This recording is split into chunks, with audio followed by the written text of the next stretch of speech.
السلام عليكم ورحمة الله وبركاته. نحمده ونصلي على رسوله الكريم، أما بعد، فأعوذ بالله من الشيطان الرجيم. بسم الله الرحمن الرحيم. رب اشرح لي صدري ويسر لي أمري واحلل عقدة من لساني يفقهوا قولي. سیرت صحابیات میں آج ہمارا موضوع ہے سیدہ ام سلیم بنت ملحان رضی اللہ عنہا۔ بہت سے لوگ اسے سلیم پڑھتے ہیں، ٹھیک ہے، جبکہ ان کا نام ہے سلیم، سلیم نہیں ہے، سلیم۔ خاندانی پس منظر اور اسلام: سیدہ ام سلیم رضی اللہ عنہا کا نام سہلہ ہے، بعض نے انیفہ اور بعض نے رفیفہ نام بھی ذکر کیا ہے۔ ان کے والد کا نام ملحان بن خالد تھا، جو قبیلہ بنو عدی بن نجار سے تھا۔ ام سلیم ان کی کنیت تھی۔ بعض روایات میں ان کا نام رملہ، رمیشہ یا رمیسا اور غمیسہ بھی آتا ہے، ٹھیک ہے، اور الگ الگ ناموں کی وجہ یہ بھی ہو سکتی ہے کہ وہ ام سلیم کے نام سے مشہور تھیں، اصلی نام بہت سو کو معلوم نہیں تھا، تو پھر الگ الگ نام جو یاد ہوگا یا ذہن میں یاد رہ گیا وہ لکھ دیا گیا۔ اور دوسری بات یہ بھی ہو سکتی ہے کہ ایک شخص کے ایک کے بجائے کئی نام بھی ہو سکتے ہیں، مثلاً ماں باپ نے ایک نام رکھا تو ددھیال نے کوئی اور رکھ دیا اور ننھیال نے کوئی اور رکھ دیا۔ اور ایسا بھی ہوتا ہے نا کہ بعض دفعہ باپ جو ہے وہ رکھ دیتا ہے اور ماں جو ہے وہ الگ رکھ دیتی ہے۔ بہرحال مالک بن نضر سے شادی ہوئی اور اس سے انس اور برا پیدا ہوئے۔ انس بن مالک اور برا بن مالک، یعنی ان کے نام یہ تھے۔ یہ بڑے فضائل و مناقب والی حسین و جمیل، ذہین و فطین، خوش اخلاق اور بہادر خاتون تھی۔ ان کی سب سے بڑی خوبی یہ تھی کہ انہیں اسلام کے ساتھ بڑی گہری محبت تھی۔ یہ سلمہ بنت زید کی پوتی تھیں۔ سلمہ بنت زید عبد المطلب کی والدہ تھیں، اور عبد المطلب کون تھے؟ نبی صلی اللہ علیہ وسلم کے دادا تھے، اور سلمہ آپ صلی اللہ علیہ وسلم کی رضاعی خالہ بھی تھیں۔ یہ رشتہ بتانا اس لیے بھی ضروری ہے کہ نبی صلی اللہ علیہ وسلم ان کے گھر اکثر آیا جایا کرتے تھے۔ تو لوگ سوال کرتے ہیں کہ یہ تو غیر محرم تھی، تو نبی صلی اللہ علیہ وسلم ان کے گھر کیسے جاتے تھے؟ تو یہ بات سمجھ لیں کہ جو آپ صلی اللہ علیہ وسلم کے دادا تھے، ان کی والدہ جو تھیں سلمہ بنت زید، یہ ان کی پوتی تھیں، ویسے یہ رضاعی خالہ بھی تھی نا، اس لیے بھی بلا جھجک ان کے گھر آتے جاتے تھے۔ ایک دفعہ ان کا خاوند تجارت کی غرض سے دوسرے ملک گیا ہوا تھا۔ اس کی غیر حاضری میں انہوں نے اسلام قبول کر لیا۔ جب وہ اپنے تجارتی سفر سے واپس آیا اور اسے یہ معلوم ہوا کہ اس کی بیوی نے اسلام قبول کر لیا، تو اس نے اپنی بیوی سے کہا، کیا تم بے دین ہو گئی ہو؟ یعنی صابی ہو گئی ہو، ٹھیک ہے۔ انہوں نے جواب دیا کہ نہیں، میں بے دین نہیں ہوئی، بلکہ میں ایمان لے آئی ہوں اور میں نے حق کی پیروی اختیار کر لی ہے۔ وہ یہ جواب سن کر غصے سے اٹھا اور دھمکیاں دینے لگا، لیکن ام سلیم رضی اللہ عنہا نے اپنے خاوند کی ناراضگی کی کوئی پرواہ نہ کی، کیونکہ اللہ اور اس کے رسول کی رضا سیدہ ام سلیم رضی اللہ عنہا کے نزدیک اپنے خاوند کی رضا سے زیادہ مقدم تھی۔ آپ صلی اللہ علیہ وسلم ابھی ہجرت کر کے مدینہ نہیں گئے تھے، یعنی اس سے پہلے اسلام لے آئے، انصار مدینہ میں سے تھیں، تو آپ صلی اللہ علیہ وسلم کے آنے سے پہلے وہ اسلام لا چکی تھیں۔ اب دیکھیں اس واقعے میں آپ کو کیا سبق ملتا ہے۔ اپنے شوہر کا انتظار نہیں کیا، کیونکہ اللہ کا حکم ماننے میں، یعنی جب اللہ کا حکم آ جائے تو مومن عورت کو کوئی اختیار نہیں ہوتا، یعنی اسے کسی کا مشورہ نہیں کرنا کہ میں اللہ کا یہ حکم مانوں کہ نہ مانوں، اور خصوصاً اگر بات اسلام اور کفر کی ہو۔ اور جب انہوں نے صبر کیا آزمائش پر، جب شوہر چھوڑ کر چلے گئے تھے، تو اللہ سبحانہ تعالیٰ نے ان کے بدلے میں بہت کچھ ان کو نعم البدل عطا کیا۔ سیدہ ام سلیم رضی اللہ عنہا اپنے بیٹے انس کی تربیت پر متوجہ ہوئیں اور اسے اسلام کی بنیادی تعلیمات سکھلانے لگیں۔ وہ ایک دن اپنے بیٹے انس کو اذان کے کلمات سکھلا رہی تھیں۔ اس نے بیٹے سے کہا، اے انس، لا الہ الا اللہ محمد رسول اللہ کہو۔ وہ ننھا بچہ بار بار ان کلمات کو دہرانے لگا۔ خامند نے جب یہ منظر دیکھا تو غصے سے اپنی بیوی کو کہنے لگا کہ تم میرے بیٹے کو خراب کر رہی ہو، تم اپنے اس رویے سے باز آ جاؤ۔ سیدہ ام سلیم رضی اللہ عنہا نے بڑے پر اعتماد لہجے اور ایمان بھرے جذبے سے کہا، میں اسے خراب نہیں کر رہی، بلکہ میں تو اس کو تعلیم دے رہی ہوں اور اس کی رہنمائی کر رہی ہوں۔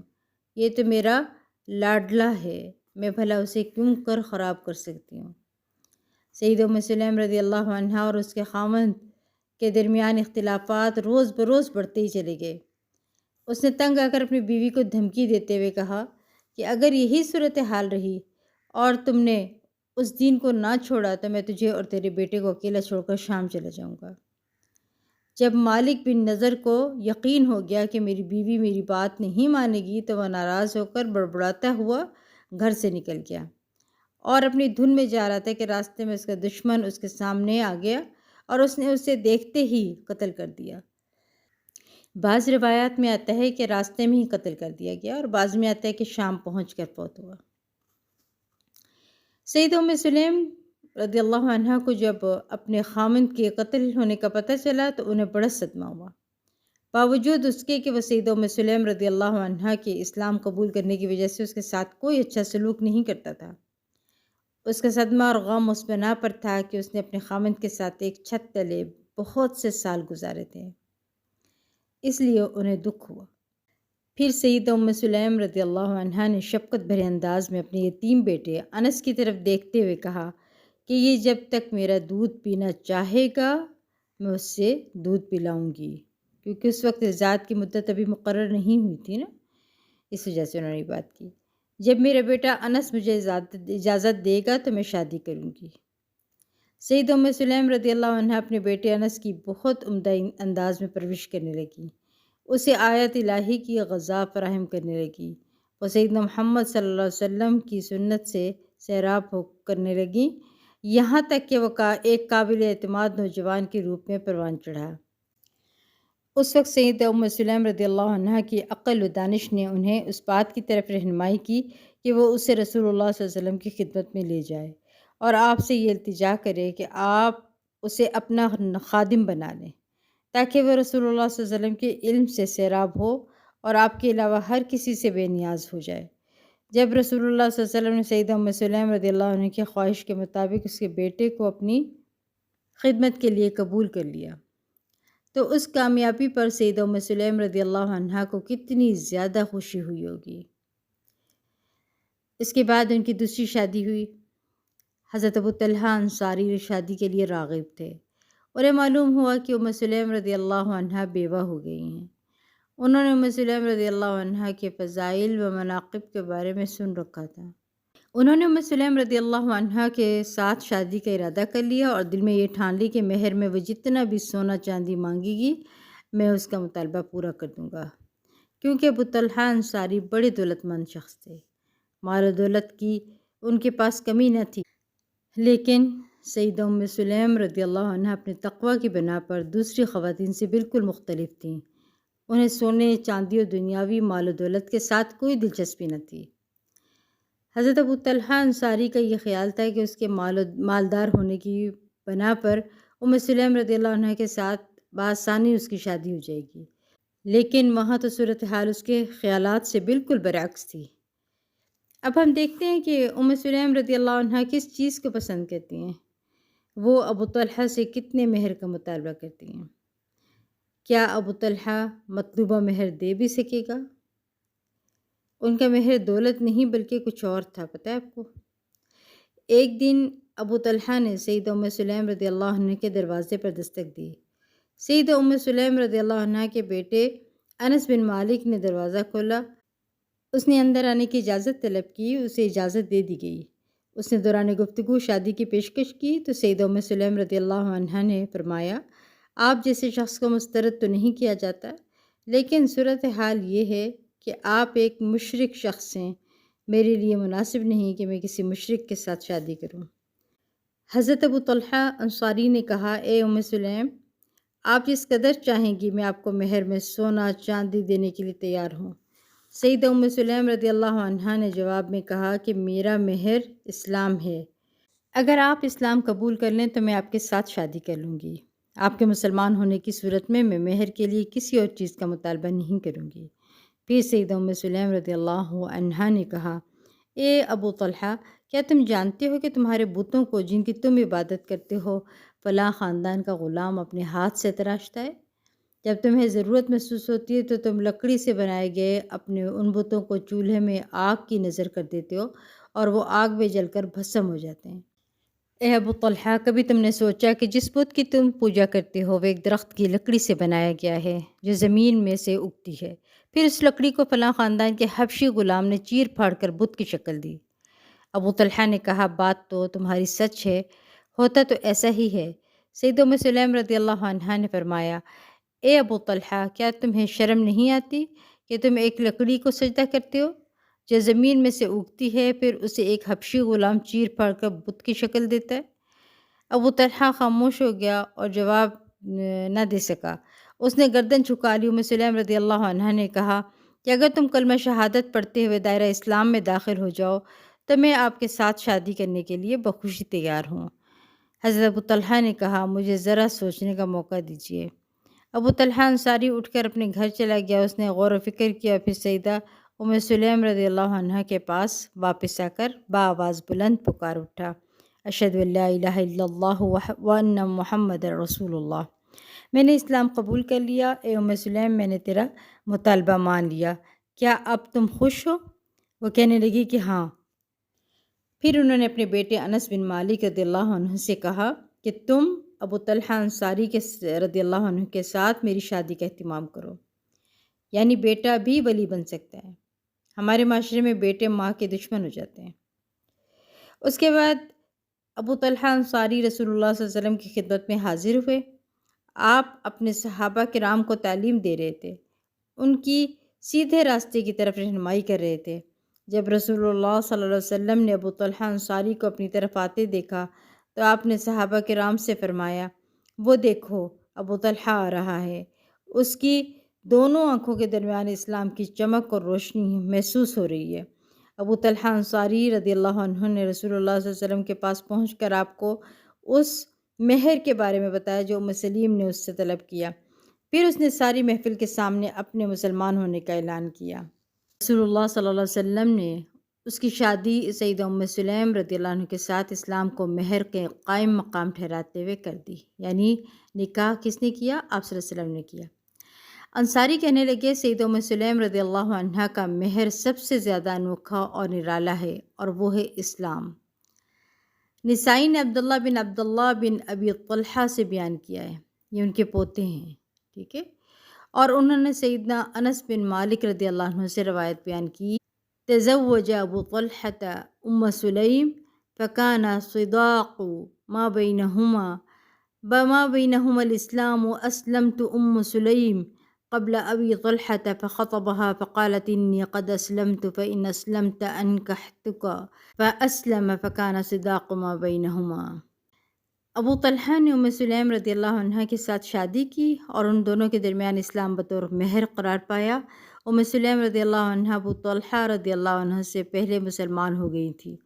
ابو طلحہ نے ان کو نکاح کا پیغام دیا تو اس نے کہا، میں اسلام قبول کر چکی ہوں، تم بھی اگر مسلمان ہو جاؤ تو میں تم سے شادی کر لوں گی۔ تو اسلام دونوں کے درمیان مہر قرار پایا۔ ایک دوسری جگہ ثابت رضی اللہ عنہ سیدنا انس بن مالک رضی اللہ عنہ سے بیان کرتے ہیں کہ ابو طلحہ نے ام سلیم رضی اللہ عنہ کو نکاح کی پیشکش کی تو اس نے کہا، اے ابو طلحہ، تیرے جیسے شخص کو مسترد تو نہیں کیا جاتا، لیکن تو کافر آدمی ہے اور میں ایک مسلمان عورت ہوں، میرے لیے جائز نہیں کہ تیرے ساتھ شادی کروں۔ ہاں، اگر تو اسلام قبول کر لے تو یہ میرا مہر ہوگا، میں اس کے سوا تجھ سے کسی دوسری چیز کا مطالبہ نہیں کروں گی۔ اس نے اسلام قبول کر لیا تو ام سلیم کا مہر قرار پایا۔ ثابت رضی اللہ عنہ کہتے ہیں کہ ہم نے ام سلیم کے مہر سے بڑھ کر انوکھا مہر کسی کا نہیں دیکھا اور وہ مہر اسلام تھا۔ ابو طلحہ کے ساتھ شادی کے بعد انہوں نے کئی بیٹوں کو جنم دیا، سبحان اللہ۔ سیدنا ابو طلحہ رضی اللہ عنہ بڑے دولت مند ہونے کے ساتھ ساتھ بہت بڑے سخی بھی تھے۔ امام بخاری نے اسحاق بن عبداللہ بن ابی طلحہ کے حوالے سے بیان کیا ہے کہ انہوں نے انس بن مالک رضی اللہ عنہ سے سنا، وہ فرماتے ہیں ابو طلحہ انصاری مدینہ میں کھجوروں کے باغات کی وجہ سے سب سے بڑھ کر دولت مند تھے۔ مسجد نبوی کی اگلی جانب یعنی سامنے کی طرف قبلہ کی جانب واقع بیرحا نامی باغ انہیں سب سے زیادہ پسند تھا۔ رسول اللہ صلی اللہ علیہ وسلم اس میں تشریف لے جاتے اور اس کا میٹھا اور عمدہ پانی پیتے۔ سیدنا انس رضی اللہ عنہ فرماتے ہیں کہ جب یہ آیت نازل ہوئی، لن تنالوا البر حتى تنفقوا مما تحبون وما تنفقوا من شيء فإن الله به عليم، تم نیکی کو ہرگز نہیں پہنچ سکتے جب تک کہ اپنی ان چیزوں میں سے اللہ کی راہ میں خرچ نہ کرو جنہیں تم عزیز رکھتے ہو، اور جو کچھ تم خرچ کرو گے اللہ خوب جاننے والا ہے۔ یہ سن کر ابو طلحہ رضی اللہ عنہ اٹھ کر رسول اللہ صلی اللہ علیہ وسلم کی طرف گئے اور عرض کیا، اللہ کے رسول صلی اللہ علیہ وسلم، اللہ تعالیٰ نے ارشاد فرمایا ہے لن تنالوا البر حتى تنفقوا مما تحبون، تو بیرحا کا باغ مجھے سب سے زیادہ پسند ہے۔ آپ دیکھیں کوئی چھوٹی چیز نہیں، پورا باغ دے دیا، سبحان اللہ۔ میں اسے اللہ کی راہ میں صدقہ کرتا ہوں اور میں امید رکھتا ہوں کہ یہ میرے لیے توشہ آخرت بنے گا۔ اور عرض کیا، اے اللہ کے رسول صلی اللہ علیہ وسلم، آپ اس باغ کو جہاں اللہ تعالیٰ آپ کو کہیں صرف کر دیجئے۔ رسول اللہ صلی اللہ علیہ وسلم نے فرمایا، ذرا رکیے، یہ بڑا نفع بخش مال ہے جو تم نے کہا، میں نے سن لیا، تم اس مال کو اپنے قریبی رشتہ داروں میں تقسیم کر دو۔ ابو طلحہ رضی اللہ عنہ نے کہا، اے اللہ کے رسول، میں ایسے ہی کروں گا۔ ابو طلحہ نے اپنا یہ نفیس ترین باغ اپنے رشتہ داروں اور چچاؤں کے بیٹوں کے درمیان تقسیم کر دیا۔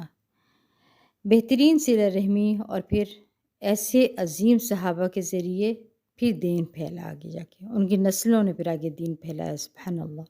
ام سلیم رضی اللہ عنہ اپنے خاوند سیدنا ابو طلحہ رضی اللہ عنہ کی سخاوت سے خوش ہوا کرتی اور ان کی جود و سخا میں شریک ہوا کرتی تھی، ان کا یعنی ساتھ دیتی تھی۔ امام بخاری رحمۃ اللہ علیہ نے ابو ہریرہ رضی اللہ عنہ سے روایت کیا، وہ کہتے ہیں کہ ایک شخص نبی کریم صلی اللہ علیہ وسلم کی خدمت میں حاضر ہوا، اسے بھوک لگی ہوئی تھی۔ آپ صلی اللہ علیہ وسلم نے اپنی بیوی کی طرف پیغام بھیجا کہ کچھ کھانے کے لیے ہے تو بھیج دیں۔ سب بیویوں کی طرف سے جواب آیا کہ ہمارے پاس پانی کے سوا کچھ نہیں۔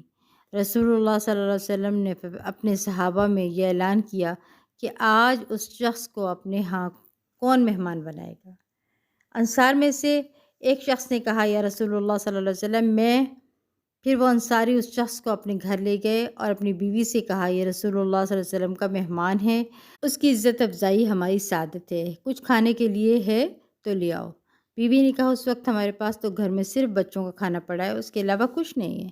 انہوں نے کہا، یہ کھانا لے آ، چراغ جلا دے اور بچوں کو تھپکی دے کر سلا دے۔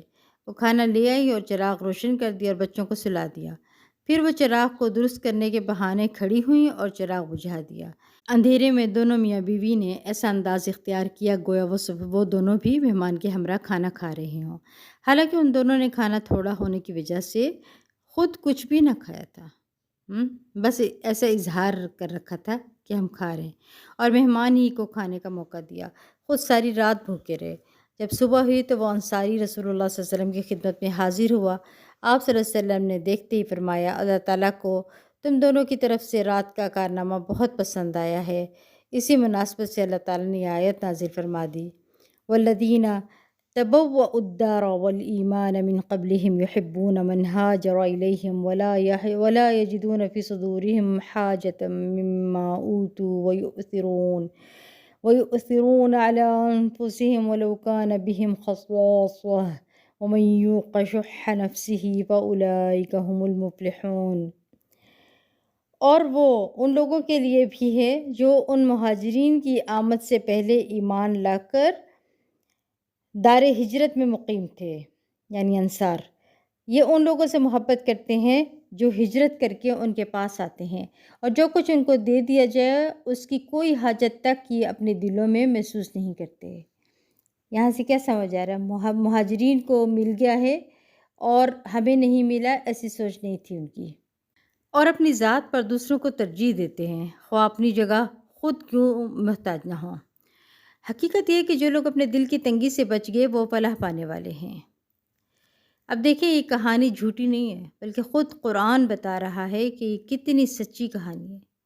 اس معیار پر رکھ کر ہم خود کو پرکھیں ذرا کہ کسی مہمان کے آنے پر ہمارے دلوں کا حال کیا ہوتا ہے، اور پھر جب ہم خود ضرورت مند ہوں اور کسی دوسرے کی ضرورت کو پورا کرنا ہو تو خوشی کا کیا عالم ہوتا ہے، وہ بھی کسی خونی رشتے میں نہیں، صرف اور صرف اللہ کی خاطر، صرف اور صرف دین کی خاطر، ٹھیک ہے؟ تو وہ لوگ جن کے دلوں سے تنگی نکل گئی تھی، جنہیں اللہ نے دل کی تنگی سے بچا لیا اور ان سے راضی ہو گیا، آج ہم دین کا کام اس لیے نہیں کر پائے کیونکہ ہمارے اندر ایسے دل اور ایسے جذبے نہیں ہیں۔ حضرت ابو طلحہ اور سلیم کے لیے یہ آیت نازل ہوئی ہے۔ سیدنا ابو ہریرہ رضی اللہ عنہ بیان کرتے ہیں کہ ایک شخص نے رسول اللہ صلی اللہ علیہ وسلم کی خدمت میں حاضر ہو کر عرض کیا، اللہ کے رسول، مجھے بہت بھوک لگی ہے۔ رسول اللہ صلی اللہ علیہ وسلم نے اپنی بیوی کی طرف پیغام بھیجا اور اس سے کھانے کے بارے میں پوچھا تو اس نے کہا، مجھے قسم ہے اس ذات کی جس نے آپ کو حق دے کر بھیجا ہے، میرے پاس پانی کے علاوہ کچھ نہیں۔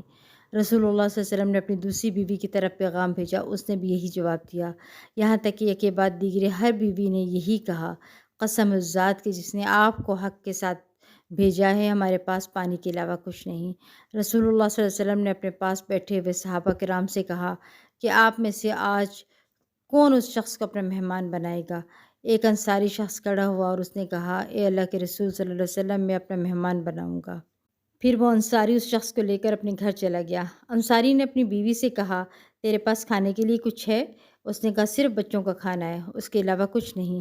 انصاری نے کہا، بچوں کو تھپکی دے کر سلا دے اور جب ہمارا مہمان اندر آئے تو چراغ بجھا دینا، ہم اندھیرے میں یہ ظاہر کریں گے کہ ہم بھی اس کے ساتھ مل کر کھانا کھا رہے ہیں۔ وہ کھانے کے پاس بیٹھ گئے اور مہمان نے کہا، کھانا کھایا؟ صبح کے وقت وہ انصاری رسول اللہ صلی اللہ علیہ وسلم کی خدمت میں حاضر ہوا تو آپ نے اسے دیکھتے ہوئے ارشاد فرمایا، اللہ تعالیٰ کو تم دونوں نے جو اپنے مہمان کے ساتھ حسن سلوک کیا وہ بہت پسند آیا۔ سیدہ سلیم رضی اللہ عنہا کے بھائی کی شہادت۔ بخاری نے سیدنا انس بن مالک رضی اللہ عنہ کے حوالے سے روایت نقل کی ہے کہ نبی کریم صلی اللہ علیہ وسلم مدینہ منورہ میں سلیم رضی اللہ عنہا کے گھر کے علاوہ کسی گھر میں تشریف نہیں لے جاتے تھے۔ آپ صلی اللہ علیہ وسلم سے جب سبب دریافت کیا گیا تو آپ نے فرمایا، انی ارحمھا قتل اخوھا معی، مجھے اس پر ترس آتا ہے کیونکہ اس کا بھائی میرے ہمراہ لڑتا ہوا شہید ہوا ہے۔ صحیح بخاری کی حدیث ہے یہ۔ امام بخاری رحمہ اللہ نے انس بن مالک رضی اللہ عنہ سے بیان کیا کہ نبی کریم صلی اللہ علیہ وسلم نے اس کے خالو یعنی سلیم رضی اللہ عنہ کے بھائی کو 70 شہر سواروں کے ساتھ ایک مہم پر بھیجا، ٹھیک ہے، اور اس کی وجہ یہ تھی کہ مشرکوں کے سردار عامر بن طفیل نے رسول اکرم صلی اللہ علیہ وسلم کے سامنے 3 صورتیں رکھی تھیں۔ اس نے کہا، یا تو یہ کیجیے کہ دیہاتی آبادی پر آپ کی حکومت ہو اور شہری آبادی پر میری ہو، یا پھر مجھے آپ اپنا جانشین مقرر کیجیے، ورنہ پھر میں ہزاروں غطفانیوں کو لے کر آپ پر چڑھائی کروں گا۔ اس پر رسول اللہ صلی اللہ علیہ وسلم نے اس کے لیے بددعا کی اور فلاں کے گھر میں وہ مرض طاعون میں گرفتار ہوا۔ کہنے لگا کہ اس فلاں کی عورت کے گھر کے جوان اونٹ کی طرح مجھے بھی غدود نکل آیا ہے، میرا گھوڑا دو۔ چنانچہ وہ اپنے گھوڑے کی پشت پر ہی مر گیا۔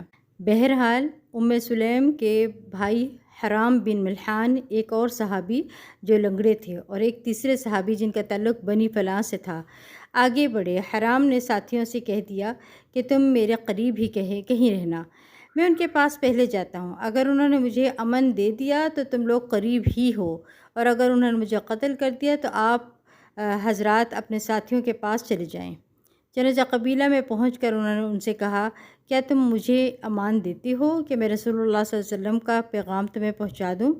پھر وہ رسول اللہ صلی اللہ علیہ وسلم کا پیغام انہیں پہنچانے لگے تو قبیلہ والوں نے ایک شخص کو اشارہ کیا اور اس نے پیچھے سے آ کر ان پر نیزے سے وار کیا۔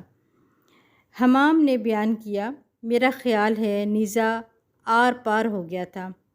حرام کی زبان سے اس وقت نکلا، اللہ اکبر، رب کعبہ کی قسم، میں نے تو اپنی منزل مراد حاصل کر لی۔ تو یہ وجہ تھی اللہ کے نبی صلی اللہ علیہ وسلم کی سب سے زیادہ سلیم کے گھر جانے کی۔ نبی کریم صلی اللہ علیہ وسلم کی سلیم رضی اللہ عنہ کے بیٹے کے حق میں دعا۔ حضرت انس بن مالک رضی اللہ عنہ کا بیان ہے کہ رسول اللہ صلی اللہ علیہ وسلم میری والدہ سیدہ ام سلیم رضی اللہ عنہ کے پاس تشریف لائے۔ انہوں نے آپ صلی اللہ علیہ وسلم کی خدمت میں کھجور اور گھی پیش کیا۔ آپ صلی اللہ علیہ وسلم نے روزہ رکھا ہوا تھا۔ آپ صلی اللہ علیہ وسلم نے فرمایا کہ کھجور کو کھجور والے برتن میں اور گھی کو گھی والے برتن میں واپس رکھ دو۔ پھر آپ صلی اللہ علیہ وسلم گھر کے ایک کونے کی طرف گئے اور وہاں 2 رکعت نماز ادا کی۔ ہم نے بھی آپ کے ساتھ نماز پڑھی۔ پھر آپ صلی اللہ علیہ وسلم نے ام سلیم رضی اللہ عنہا اور ان کے اہل خانہ کے حق میں خیر و برکت کی دعا کی۔ ام سلیم رضی اللہ عنہا نے کہا، اے اللہ کے رسول، میری ایک خاص دلی تمنا ہے۔ آپ نے پوچھا وہ کیا؟ انہوں نے کہا میرے بیٹے انس کے حق میں بھی دعا کریں۔ تو رسول اللہ صلی اللہ علیہ وسلم نے میرے حق میں دنیا اور آخرت کی خیر و برکت کی دعا کی۔ آپ صلی اللہ علیہ وسلم نے میرے لیے یہ دعا کی، اللہم ارزقہ مالا وولدا وبارک لہ فیہ، الہی اسے مال اور اولاد عطا کر اور اسے برکت عطا کرنا۔ آپ دیکھیں کہ آپ صلی اللہ علیہ وسلم کی دعا ملنا، یعنی ان کے گھر والوں پر دعا کرنا، اس دعا کے نتیجے میں حضرت انس کے مال اور اولاد میں برکت ہو جانا، یہ ایسے راہ چلتے نہیں ہو گیا تھا۔ ہم لوگ کیا کرتے ہیں؟ ہم لوگ عموماً شارٹ کٹ تلاش کرتے ہیں کہ ہمیں کچھ نہ کرنے پڑے اور بس دوسرا ہمارے لیے دعا کر دے۔ ہم خود کوئی کام نہ کریں مگر دوسرے کو کہہ دیتے ہیں کہ دعا کر دیں۔ یاد رکھیے، جب آپ اللہ کی خاطر خالصتاً کوئی قربانی کرتے ہیں تو اللہ تعالیٰ دوسروں کے دلوں میں آپ کے لیے محبت ڈال دیتا ہے۔ آپ دیکھیں انہوں نے کتنی بڑی قربانی دی تھی دین کے معاملے میں، سبحان اللہ، اور اللہ نے کتنا خوبصورت نعمت بدل دیا ان کو۔ پھر اب دیکھیے، چھوٹی نیکی کریں یا بڑی کریں، اپنے دل کا ہر وقت جائزہ لیتے رہیں۔ جب آپ قربانی کرتے ہیں تو اللہ تعالیٰ اس کی وجہ سے آپ کے لیے خیر اور بھلائی لکھ دیتے ہیں۔ آپ کو پتہ بھی نہیں ہوتا کہ اللہ تعالیٰ آپ کے لیے کون کون سی نیکی دنیا اور آخرت کے لیے لکھ رکھی ہے۔ بندوں سے کبھی خیر کی توقع نہ رکھیں، کیونکہ جب آپ بندوں سے رکھتے ہیں تو بندے آپ کو مایوس کرتے ہیں، اور جب اللہ کے لیے خالص ہو جاتے ہیں تو اللہ تعالیٰ اپنے بندے کو کبھی تنہا نہیں چھوڑتا۔ لیکن افسوس یہ ہم نے ابھی تک نہیں سیکھا۔ اس کے لیے صبر کی ضرورت ہوتی ہے۔ حضرت انس کہتے ہیں کہ انصار میں مجھ سے زیادہ مالدار کوئی نہ تھا۔ سیدنا انس بن مالک رضی اللہ عنہ کی بڑی بیٹی کا بیان ہے کہ ابا جان کی نسل سے تقریباً 120 افراد کو دفن کیا جا چکا ہے۔ یہ کثرت اولاد سید المرسلین صلی اللہ علیہ وسلم کی دعا کی برکت کی بنا پر تھی۔ سیدہ ام سلیم رضی اللہ عنہا ہر گھڑی رسول اللہ صلی اللہ علیہ وسلم کی برکات سمیٹنے کی کوشش میں رہتی۔ برا بن زید بن انس بن مالک رضی اللہ عنہ سے روایت ہے، وہ اپنی والدہ ام انس بن مالک سے بیان کرتے ہیں، وہ فرماتی ہیں کہ نبی کریم صلی اللہ علیہ وسلم ہمارے پاس تشریف لائے۔ وہاں ایک مشکیزہ لٹک رہا تھا جس میں پانی تھا۔ نبی کریم صلی اللہ علیہ وسلم نے کھڑے ہو کر اس مشکیزے سے پانی پیا تو میں نے مشکیزے کی اس جگہ کو کاٹ کر برکت کے لیے رکھ لیا۔ یہ مسند احمد کی حدیث ہے۔ سیدنا انس بن مالک رضی اللہ عنہ ام سلیم رضی اللہ عنہ سے بیان کرتے ہیں، وہ فرماتی ہیں کہ نبی کریم صلی اللہ علیہ وسلم اس کے ہاں تشریف لایا کرتے تھے، وہ آپ کی رضائی خالہ تھیں۔ آپ صلی اللہ علیہ وسلم کی آمد پر وہ چمڑے کی چادر بچھا دیتی۔ آپ وہاں قیلولہ کر لیا کرتے تھے۔ رسول اللہ صلی اللہ علیہ وسلم کو جو پسینہ آتا، سیدہ ام سلیم رضی اللہ عنہا اسے جمع کر کے خوشبو میں ملا لیا کرتی تھی اور پسینے کو شیشی میں محفوظ کر لیا کرتی تھی۔ رسول اللہ صلی اللہ علیہ وسلم کھجور کی چھوٹی چٹائی پر نماز پڑھ لیا کرتے تھے، یعنی اس گھر کو اپنا گھر سمجھتی۔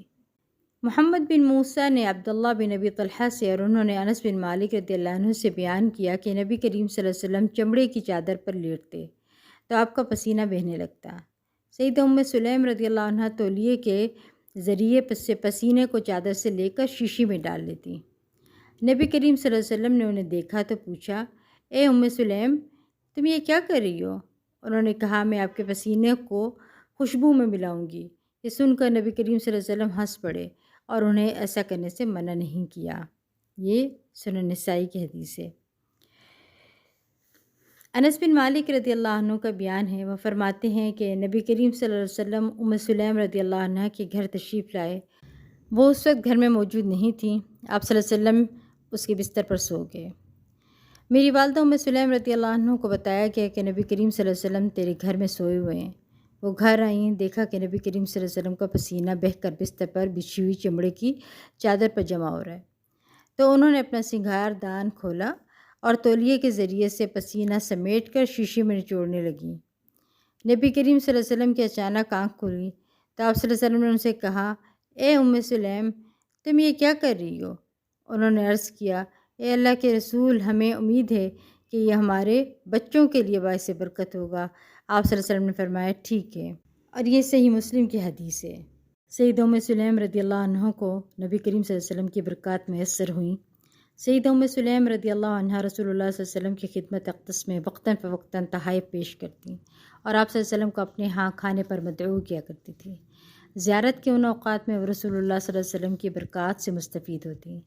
نضر بن انس سیدنا انس بن مالک رضی اللہ عنہ سے بیان کرتے ہیں، وہ کہتے ہیں کہ میری والدہ ام سلیم رضی اللہ عنہ نے مجھے فرمایا کہ تم نبی کریم صلی اللہ علیہ وسلم کے پاس جاؤ اور آپ کی خدمت میں عرض کرنا کہ اگر ہو سکے تو ہمارے پاس دوپہر کا کھانا تناول کر لیں۔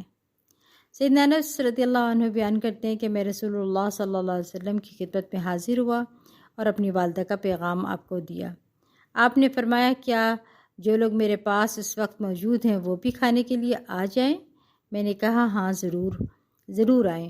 تو آپ صلی اللہ علیہ وسلم نے وہاں موجود صحابہ کرام رضی اللہ عنہم کو فرمایا، اٹھو، آپ سب کی ام سلیم کے گھر کھانے کی دعوت ہے۔ سیدنا انس رضی اللہ عنہ فرماتے ہیں کہ میں جلدی سے گھر آیا اور اپنی والدہ سیدہ ام سلیم رضی اللہ عنہ سے ملا۔ میں گھبرایا ہوا تھا کیونکہ رسول اللہ صلی اللہ علیہ وسلم کے ساتھ اور بھی بہت سے افراد کھانے کے لیے آ رہے تھے۔ والدہ نے مجھ سے پوچھا، انس کیا کر کے آئے ہو؟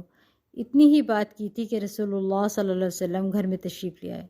آپ نے آتے ہی میری والدہ سے پوچھا، کیا تیرے پاس گھی ہے؟ انہوں نے کہا، ہاں ہے، میرے پاس ایک ڈبہ ہے، اس کے ساتھ تھوڑا سا گھی لگا ہوا ہے، یعنی بھرا ہوا نہیں ہے بلکہ اس کے ساتھ تھوڑا سا ہی لگا ہوا ہے۔ آپ صلی اللہ علیہ وسلم نے فرمایا، وہ ڈبہ میرے پاس لے آؤ۔ فرماتی ہیں کہ میں نے وہ ڈبہ آپ کی خدمت میں پیش کر دیا۔ آپ صلی اللہ علیہ وسلم نے اس ڈبے کا ڈھکنا کھولا، پھر آپ نے فرمایا، اللہم اعظم فیہ البرکہ، الہی اس میں بہت زیادہ برکت عطا فرما۔ پھر آپ صلی اللہ علیہ وسلم نے فرمایا کہ اس ڈبے کو الٹا دو، تو میں نے اسے الٹا دیا۔ نبی کریم صلی اللہ علیہ وسلم بسم اللہ پڑھتے ہوئے اس ڈبے سے گھی نچوڑنے لگے۔ میں نے اس سے ایک ہنڈیا بھر لی۔ اس گھر میں جو کھانا تیار کیا گیا اسے تقریباً 80 افراد نے کھایا۔ کھانا پھر بھی بچ گیا تو رسول اللہ صلی اللہ علیہ وسلم نے بچا ہوا کھانا سیدہ ام سلیم رضی اللہ عنہ کے سپرد کرتے ہوئے فرمایا کہ تم بھی کھاؤ اور اپنے پڑوسیوں کو بھی کھلاؤ۔ سبحان اللہ۔ آپ صلی اللہ علیہ وسلم کی بہت سی برکات میں سے یہ بھی ایک برکت ہے۔ آپ صلی اللہ علیہ وسلم کی سب سے بڑی برکت دین اسلام ہے۔ اسلام کی نعمت اور برکت تو تقریباً 1400 سال سے ہمارے سروں پر رحمت کا سایہ کیے ہوئے ہے۔ اللہ تعالیٰ اس نعمت کو ہمیشہ کے لیے ہمارے سروں پر سایہ رحمت بنائے رکھے اور ہمیں یہ توفیق عطا کرے کہ ہم اس کے رسول مقبول صلی اللہ علیہ وسلم کی سنت کو پوری مضبوطی سے تھامے رکھیں۔ آمین ثم آمین۔ نبی کریم صلی اللہ علیہ وسلم کی طرف سے سیدہ ام سلیم رضی اللہ عنہ کا اکرام، ان کے فضل و شرف کا اندازہ امام بخاری رحمہ اللہ کی اس روایت سے ہوتا ہے۔ وہ فرماتے ہیں کہ میں نے عبداللہ بن عباس رضی اللہ عنہما سے یہ خبر سنی۔ وہ کہتے ہیں کہ رسول اللہ صلی اللہ علیہ وسلم نے ایک انصاری خاتون سے فرمایا، عبداللہ بن عباس رضی اللہ عنہما نے اس خاتون کا نام لیا تھا لیکن میں اس کا نام بھول گیا ہوں۔ رسول اللہ صلی اللہ علیہ وسلم نے ان سے فرمایا، ما منعکی ان تحجی معنا، ہمارے ساتھ حج کرنے سے آپ کو کس چیز نے روکا ہے؟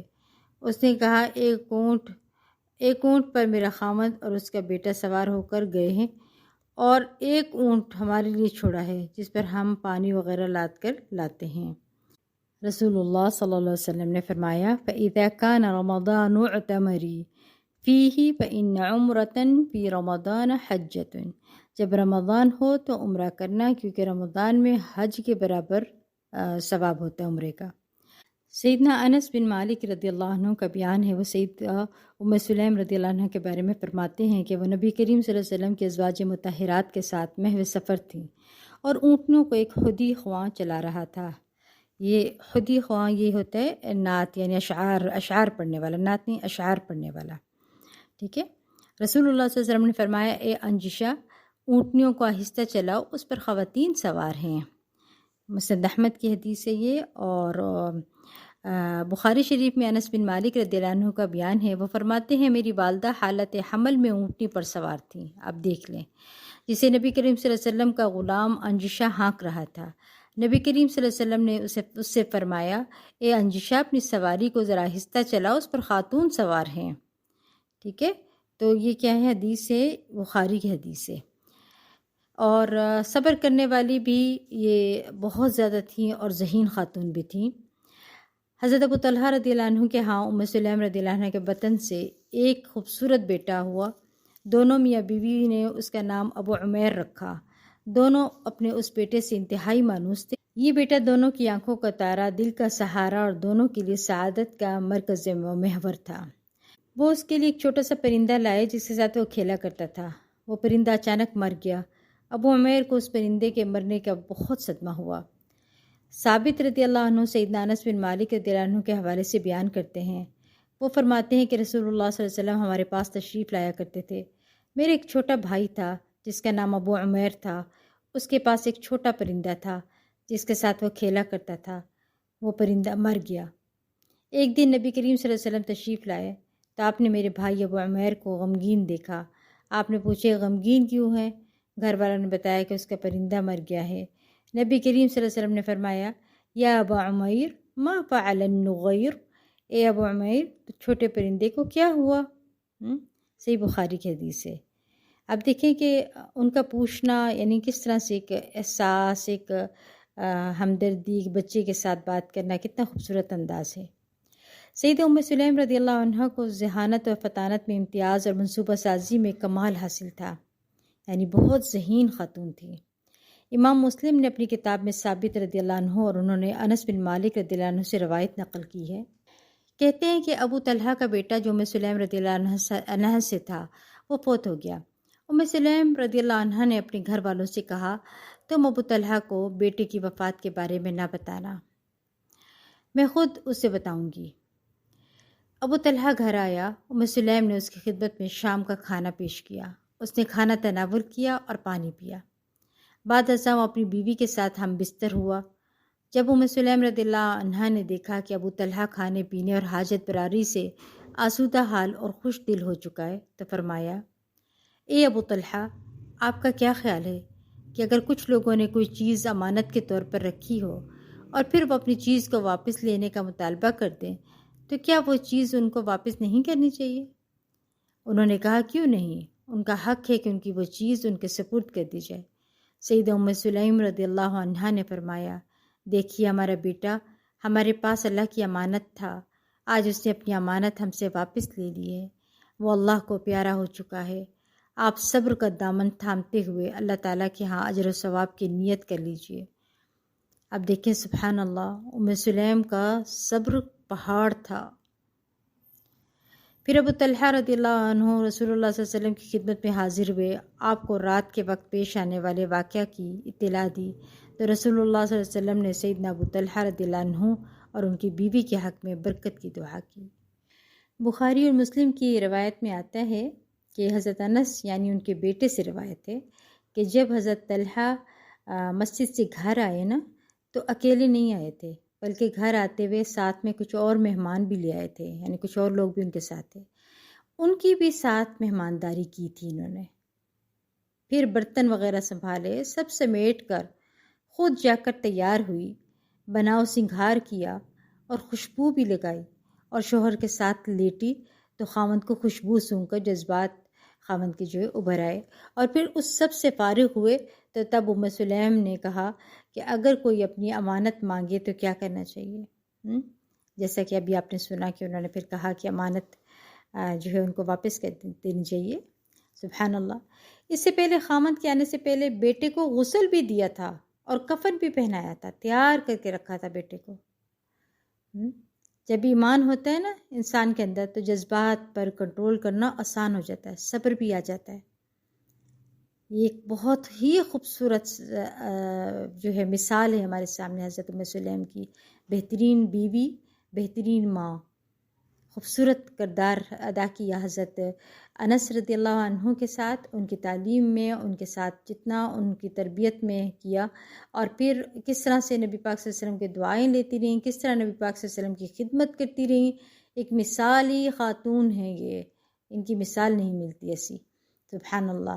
اور آپ دیکھیں کہ پھر شوہر کے حق میں کتنی اچھی تھیں، ورنہ ہمارے ہاں کیا ہوتا ہے، خاوند باہر سے آئے تو رو دھو کے برا حال ہوتا ہے کہ جلدی سے آئیں، ہمارے بچے کو یہ ہو گیا، اب کہاں جانا ہے، بچوں کے علاوہ اور بھی 100 مسائل ہوں جلدی جلدی ان کے سامنے کر دیتے ہیں، اور وہ سفر سے تھکے ہارے آتے ہیں اور پریشان، اگر ساتھ مہمان لے آئیں ساتھ میں تو کیا حال ہو۔ لیکن سبحان اللہ انہوں نے سب کچھ کیا۔ میں کہتی ہوں اتنے خوبصورت مثال ہے ان کی ہم سب خواتین کے لیے، اس میں بہترین سبق ہے۔ نبی کریم صلی اللہ علیہ وسلم کی برکت سیدہ ام سلیم رضی اللہ عنہ کی اولاد کو بھی پہنچتی ہے۔ سیدنا انس بن مالک رضی اللہ عنہ کا بیان ہے کہ رسول اللہ صلی اللہ علیہ وسلم کے ایک سفر میں میری والدہ سیدہ ام سلیم رضی اللہ عنہ بھی ہمراہ تھی۔ رسول اللہ صلی اللہ علیہ وسلم کی عادت مبارکہ یہ تھی کہ جب بھی سفر سے مدینہ منورہ تشریف لاتے تو رات کے وقت مدینہ میں داخل نہیں ہوتے تھے، بلکہ قریب آ کر ٹھہر جاتے، یعنی مدینہ کے اندر رات کو داخل نہیں ہوتے تھے، قریب آ کر ٹھہر جاتے تھے۔ ایک دفعہ کا ذکر ہے کہ ام سلیم رضی اللہ عنہ کو درد ذا شروع ہو گئے، یعنی ان کو ڈلیوری ہونی تھی ان کی اور پینز شروع ہو گئی ان کو۔ ابو طلحہ اس کی دیکھ بھال کے لیے رک گئے۔ رسول اللہ صلی اللہ علیہ وسلم سفر پر روانہ ہو گئے۔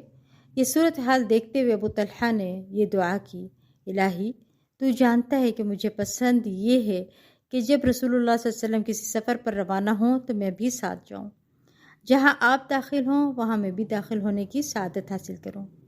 اے اللہ آپ دیکھ رہے ہیں کہ میں مجبوراً رکا ہوں۔ ام سلیم رضی اللہ عنہ نے اپنے خاوند کی طرف دیکھتے ہوئے کہا، اے ابو طلحہ اب میں درد محسوس نہیں کر رہی جس طرح کہ کچھ دیر پہلے محسوس کرتی تھی، آپ سفر پر روانہ ہوں۔ تو ہم سفر پر روانہ ہو گئے۔ کہتے ہیں کہ جب دونوں میاں بیوی سفر سے واپس آئے، آپ دیکھیں اس حال میں خود بھی ساتھ چلی گئیں، کتنی خوبصورت مثال ہے، سبحان اللہ۔ جب واپس آئے تو میں سلیم رضی اللہ عنہ کو درد ذا شروع ہو گئی اور انہوں نے ایک بیٹے کو جنم دیا۔ سیدنا انس رضی اللہ عنہ کہتے ہیں کہ میری والدہ نے مجھے حکم دیا، اے انس اس نومولود بیٹے کو رسول اللہ صلی اللہ علیہ وسلم کی خدمت میں لے جاؤ، اسے دودھ بعد میں پلاؤں گی۔ دیکھیں سبحان اللہ، یعنی آپ صلی اللہ علیہ وسلم کی گھٹی پہلے دلواؤں گی، دودھ بعد میں پلاؤں گی۔ میں صبح ہوتے ہی اس نومولود کو گود میں اٹھا کر رسول اللہ صلی اللہ علیہ وسلم کی خدمت میں حاضر ہوا۔ جب میں رسول اللہ صلی اللہ علیہ وسلم سے ملا اس وقت آپ کے ہاتھ میں کوئی داغ لگانے والا آلہ تھا۔ جب آپ نے مجھے دیکھا تو فرمایا، شاید ام سلیم کے ہاں بچے نے جنم لیا؟ میں نے کہا ہاں۔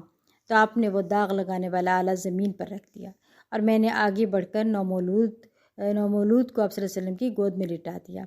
رسول اللہ صلی اللہ علیہ وسلم نے مدینہ منورہ کی عجوہ کھجور منگوائی، اسے اپنے منہ میں چبایا، پھر اس کی گھٹی نومولود کو دی اور وہ بچہ اپنا منہ ہلانے لگا، یعنی چوسنے لگا۔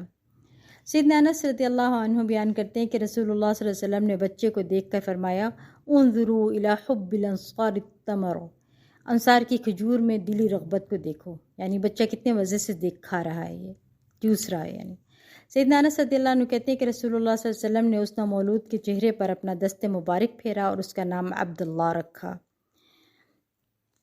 عبداللہ بن ابی طلحہ انصاری نے طویل زندگی بسر کی، اس کے ہاں بڑے ہونہار بیٹے ہوئے، تمام بیٹوں نے قرآن مجید حفظ کرنے کا شرف بھی حاصل کیا۔ سیدہ ام سلیم رضی اللہ عنہ کا غزوات میں شریک ہونا۔ سیدہ ام سلیم رضی اللہ عنہ نے جنگ احد، جنگ خیبر اور جنگ حنین میں رسول اللہ صلی اللہ علیہ وسلم کی قیادت میں حصہ لیا، وہ اپنے خاوند ابو طلحہ انصاری کے ساتھ جنگوں میں حصہ لیتی تھی۔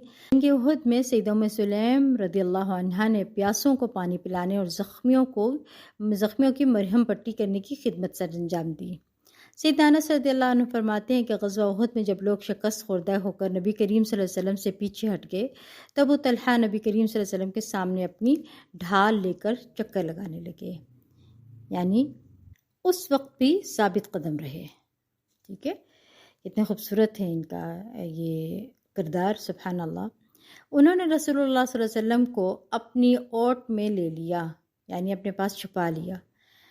ابو طلحہ رضی اللہ عنہ بڑے ماہر تیر انداز تھے، انہوں نے غزوہ احد میں 2 یا 3 کمانیں تیر اندازی کرتے ہوئے توڑی۔ ایک شخص تیروں سے بھری ترکش لے کر گزر رہا تھا، رسول اللہ صلی اللہ علیہ وسلم نے اس شخص سے کہا، یہ سارے تیر ابو طلحہ کے آگے پھینک دو۔ نبی کریم صلی اللہ علیہ وسلم لوگوں کی طرف دیکھ رہے تھے۔ ابو طلحہ رضی اللہ عنہ نے عرض کیا، اے اللہ کے رسول، میرے ماں باپ آپ پر قربان ہوں، آپ لوگوں کی طرف نہ جھانکیں، کہیں دشمن کی طرف سے کوئی تیر آپ کو نہ لگے، میرا سینہ آپ کے دفاع کے لیے حاضر ہے۔ میں نے سیدہ عائشہ صدیقہ اور سیدہ ام سلیم رضی اللہ عنہا کو دیکھا، وہ دونوں اپنے مشکیزوں سے زخمیوں کو پانی پلانے میں بڑی مستعدی یعنی ہوشیاری کا مظاہرہ کر رہی تھیں۔ مشکیزوں سے جب پانی ختم ہو جاتا تو وہ دونوں اپنے مشکیزیں تیز رفتاری سے دوبارہ بھر لاتی اور زخمیوں کے منہ میں انڈیلنے لگتی۔ ابو طلحہ انصاری رضی اللہ عنہ کے ہاتھ سے 2 یا 3 مرتبہ تلوار زمین پر گری۔ امام مسلم رحمہ اللہ ثابت رضی اللہ عنہ سے اور وہ انس بن مالک رضی اللہ عنہ سے بیان کرتے ہیں، وہ فرماتے ہیں کہ سیدہ ام سلیم رضی اللہ عنہا کے پاس غزوہ حنین میں ایک خنجر تھا جسے ابو طلحہ نے دیکھ لیا۔